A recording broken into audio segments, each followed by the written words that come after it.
Hi నమస్తే అండి. ఈరోజు మనము ప్రోటీన్ వడ తయారు చేసుకుందాము. దానికి కావలసిన పదార్థాలు చూద్దాము. ఇక్కడ మినప్పప్పు, శనగపప్పు, పెసర్లు 3 సమానంగా నానబెట్టుకున్నానండి.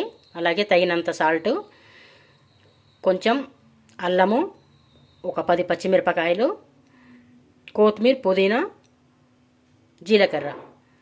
ముందుగా మనం ఒక మిక్సీ జార్ తీసుకొని మిక్సీలో మెత్తగా గ్రైండ్ చేసుకుందాము. చూడండి, మిక్సీ జార్లో వేసాం కదా. ఇప్పుడు ఈ అల్లము, పచ్చిమిరపకాయలు కూడా వేసి బాగా మెత్తగా కాకుండా కొంచెం బరగగా ఉండేటట్టు గ్రైండ్ చేసుకుందాము. చూడండి, మంచిగా ఇట్లాగా గ్రైండ్ చేసుకున్నాం కదా.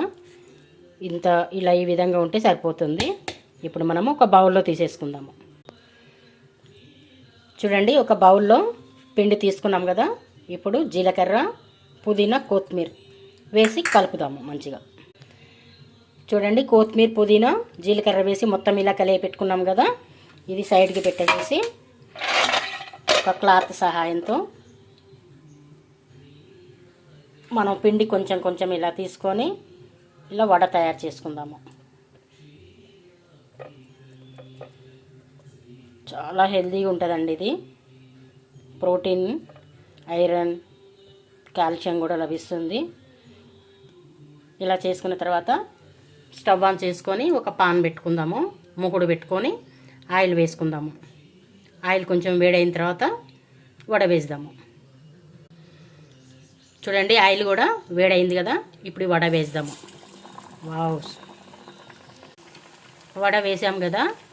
కొంచెం లైట్ బ్రౌన్ కలర్ వచ్చిన తర్వాత తీద్దాము. చాలా హెల్తీగా ఉంటాయండి ఇవి ప్రోటీన్. చూడండి, బ్రౌన్ కలర్ వచ్చాయి కదా మంచిగా. ఇప్పుడు తీసేసి ఒక ప్లేట్లో సర్వ్ చేసుకుందాము. చూడండి, iron rich vada, protein vada అండి. చాలా హెల్తీ రెసిపీ ఇది. పిల్లలైనా పెద్దవాళ్ళైనా ప్రతి ఒక్కరు కూడా తినవచ్చు. ప్రోటీన్ పుష్కలంగా లభిస్తుంది. మీకు నచ్చితే ఒక లైక్ చేయండి. Thank you.